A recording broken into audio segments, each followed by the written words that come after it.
I'd now like to introduce Gemma Carter-Morris, Head of Employee Wellbeing at Next Steps.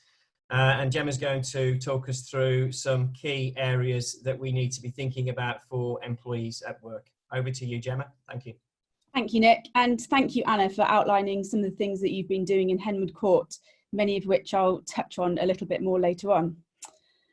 So why wellbeing? Why do we need to have a focus on this now? There are many documented statistics relating to why organisations need a focus on employee wellbeing, both from a bottom line and return on investment perspective, and also it being the right thing to do to support your employees.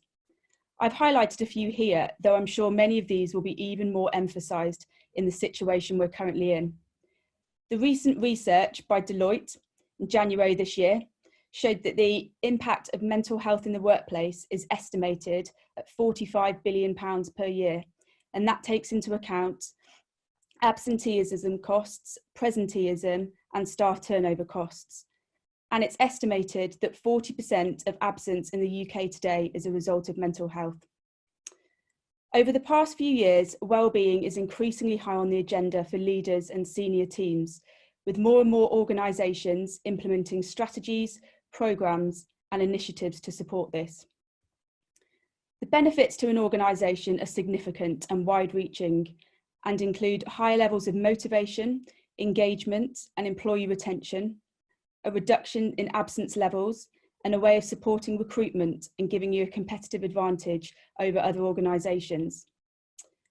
The current situation we find ourselves in has emphasised the need even further to have a culture of care within your organisation and to really look after your employees.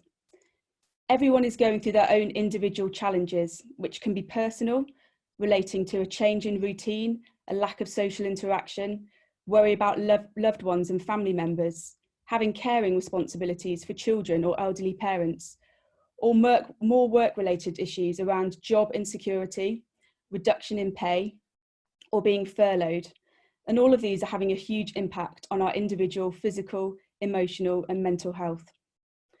Are you as an organisation being proactive with regards to everything you can be doing to support employee wellbeing? Have you been pushing out extra information and resources, signposting to support structures, introducing new programmes to develop your offer even further, opening up conversations and communications to listen to your employees and show that you care and you're there to help them? Or have you just done what you've always done? If wellbeing hasn't been high on your agenda before today, now's the time to focus on this, both for the continuation of lockdown and as you start to prepare your organisation to transition and phase back to work, whatever that might look like. Next slide, please, Anna. So workplace wellbeing isn't just about having a strategy that sits in a drawer. It should be core to an organisation's objectives. It should align to your mission, vision and values, and should be embedded in all areas of strategy and policy. To truly embed wellbeing in your business, it needs an organisational-wide approach to culture, leadership, relationships and management with a focus on individuals' needs. We believe there are 6 key ways which you need to focus your attention on to develop and embed really sustainable culture of wellbeing. And these are leadership and culture, communications, managers and teams, individuals, physical health and mental health. Next slide, please. If you take one thing away from this presentation, it's that as a leader, you need to take time to look after your own well-being. I love this quote by Peter Drucker. Your first and foremost job as a leader is to take charge of your own energy and then help orchestrate the energy of those around you. As Nick alluded to, leaders are facing issues they've never had to face before, having to make hugely difficult decisions, having to manage large numbers of teams remotely, and are unclear what the next day, let alone the next few months, may have in store. This is a huge pressure and one where you need to be at your best, and for that you need to take time for yourself. More than ever, as leaders, you need to be leading from the front and leading by example.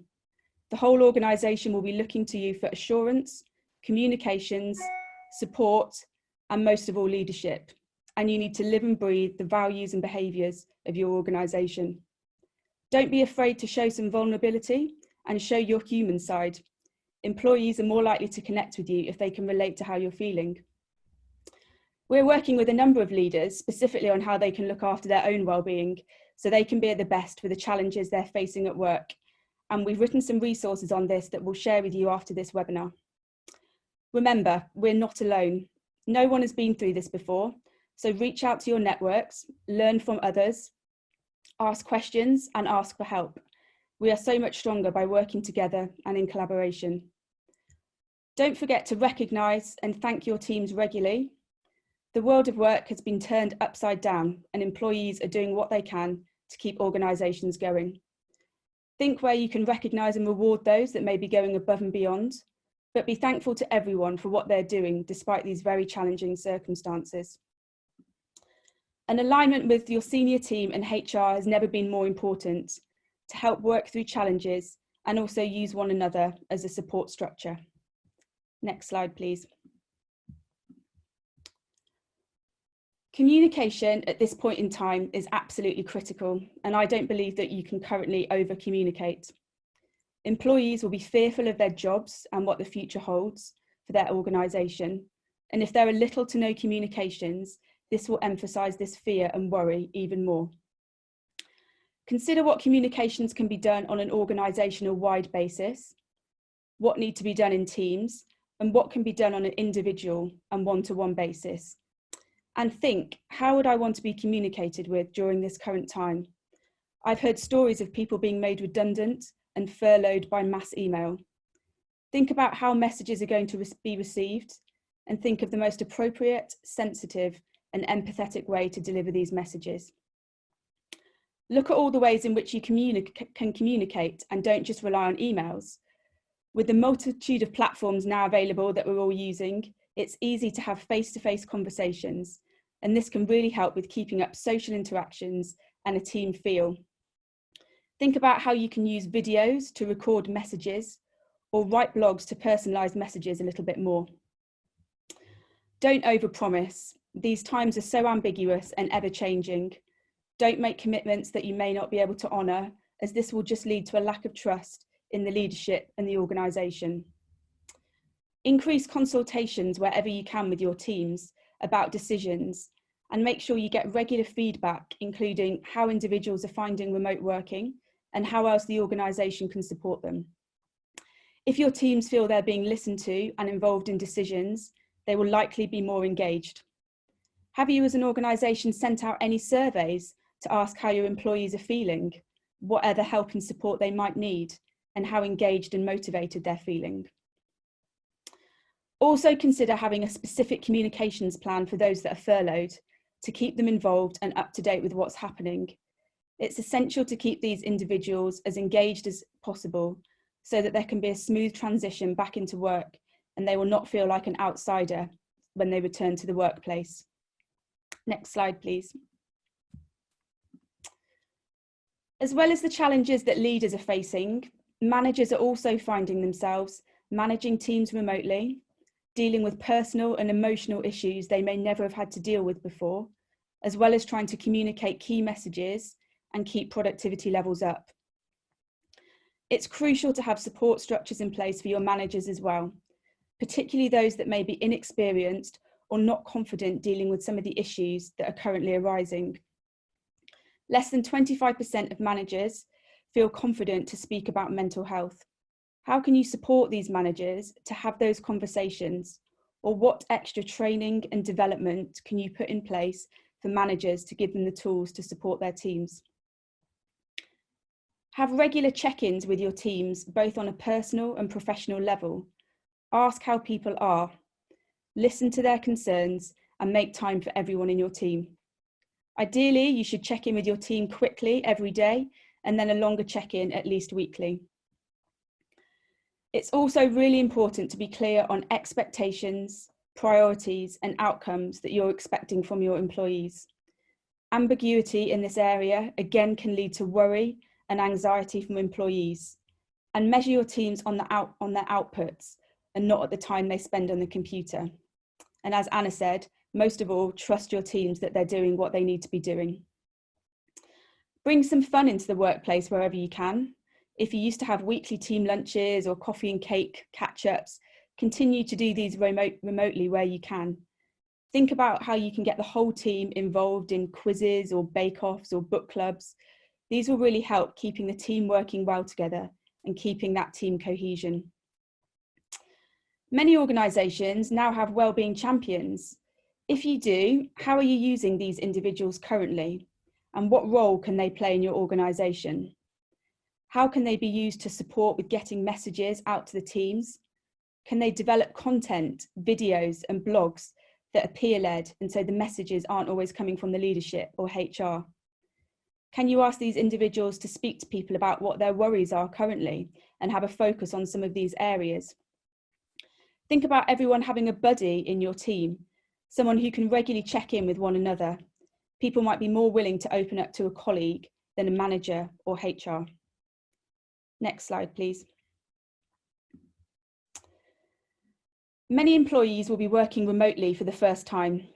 They may not be clear on what's expected of them and will be facing increased worries and situations they've never experienced before. Empathy and compassion are the greatest skills you can have currently.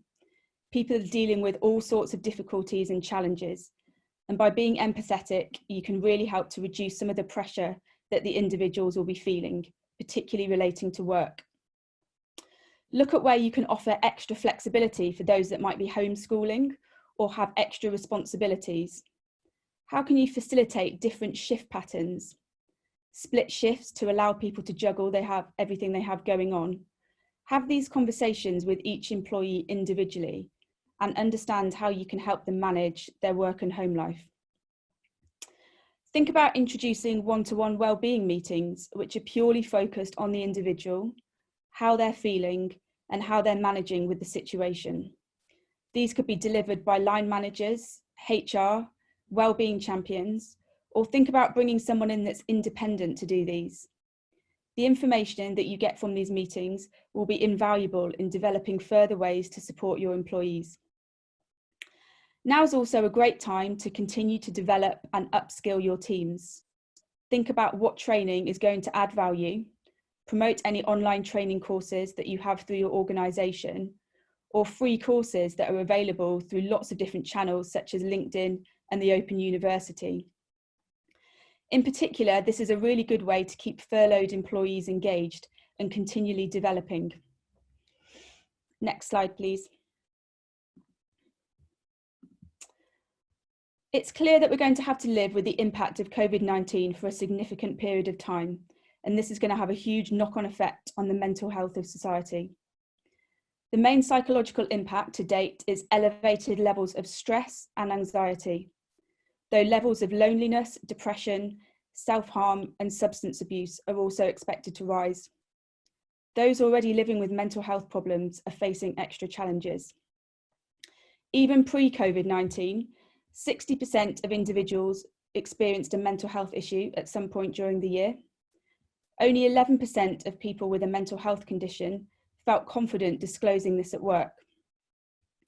42% of employees have disguised they took a sick day because of poor mental health, and 15% have been disciplined, demoted or dismissed for disclosing a mental health condition.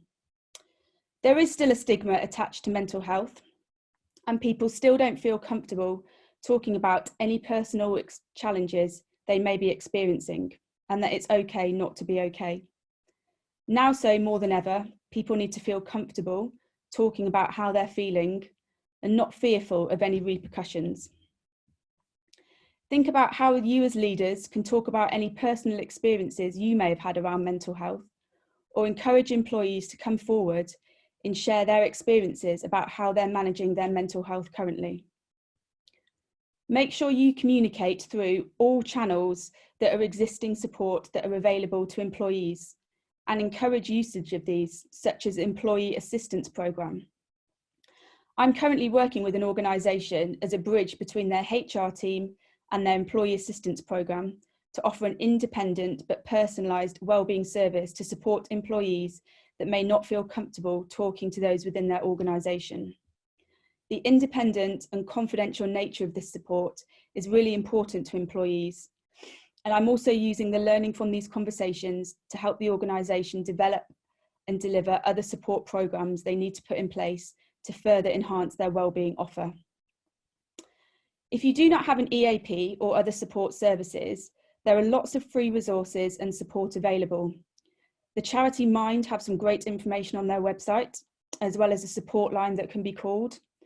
The NHS have an Every Mind Matter campaigns, and Mental Health First Aid have a My Whole Self set of resources for organisations and individuals. More information on all these excellent free resources that are available, again, will be circulated after this webinar.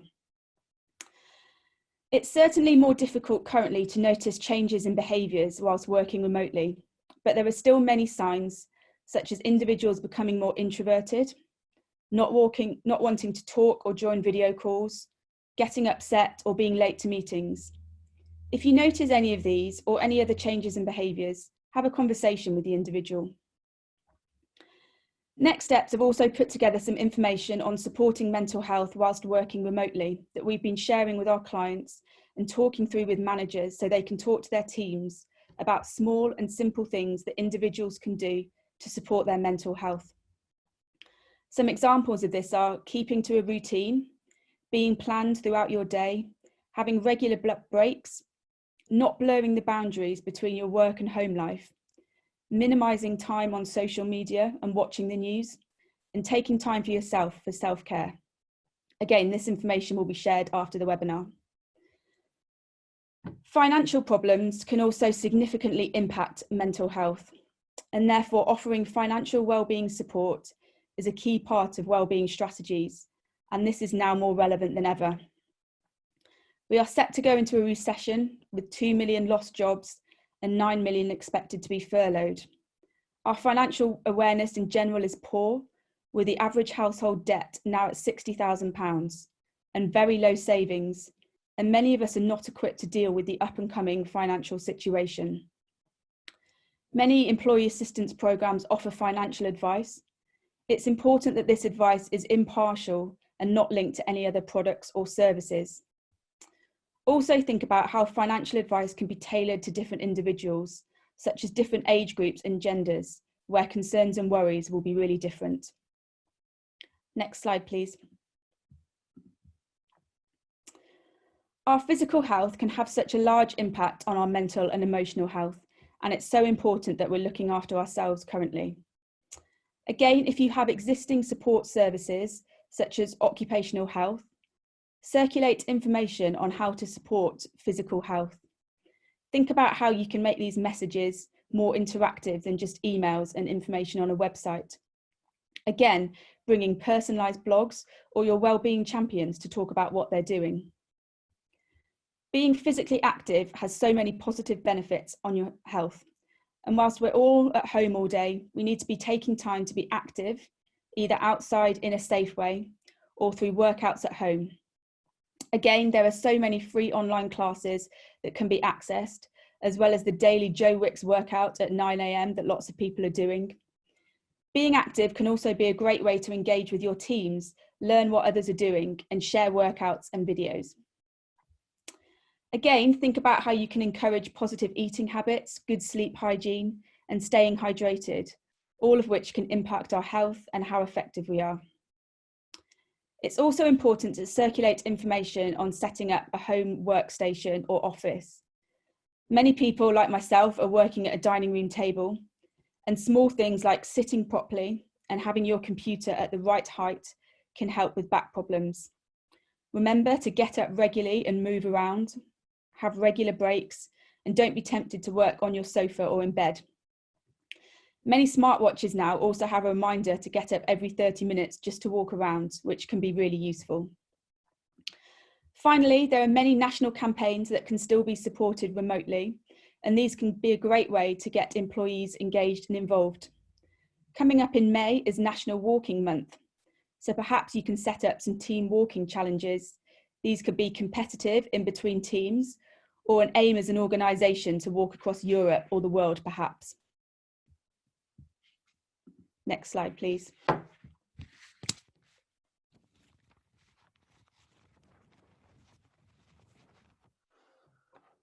So that's some of the practical practical advice from us on what can be done currently and how efforts and interventions need to be increased to currently support employees.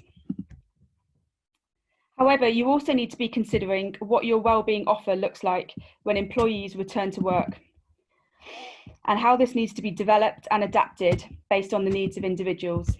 Culture of wellbeing has to come from the top of an organisation and be part of all strategies, policies, communications, and the development of managers. Having an employee-first approach will have such positive benefits for your organisation and on motivation and productivity levels. Spend some time reviewing your current offer and base decisions on data and insight that you've gained from your employees or that you have from HR. Wellbeing should be tailored to your organisation and not based purely on what others do with differing demographics or employees. Look at your employee assistance programme. Ask, is this fit for purpose? Do I get the data I need from this service? The average take-up of an employee assistance programme is 4 to 6%. So what other support is there that might be more personal and dedicated, such as bespoke counselling services where people can speak to the same individual and build a relationship, or an independent offering, someone who's embedded in an organisation but impartial and confidential. A focus on mental health is going to be critical, and supporting policies and procedures to embrace the management of mental health, as well as having an open culture, trained and confident managers, and external independent support are all areas that can help in this area. Think about signing up to the Time to Change initiative, showing your commitment as an organisation for breaking down the barriers to mental health. Line managers are also pivotal in managing and embedding wellbeing in your organisation, and having compassionate and effective line managers that are trained, educated and supported can make a huge difference. Finally, make your wellbeing approach personalised and employee-centric. Involve employees, gain their thoughts and feedback, use their expertise and make everyone feel part of contributing to an organisation that values, embraces and encourages wellbeing. I mentioned briefly at the start about the impact on the bottom line. The return on investment for investing in wellbeing is estimated at £5 for every £1 spent. So as well as being the right thing to do to engage and motivate your teams, it also makes business sense. Here at Next Steps, we're passionate about working with organisations on ways in which they can develop a new or enhance an existing wellbeing offer further. And we're happy to speak to anyone to help with their thinking about what wellbeing could mean for their organisation. Thank you.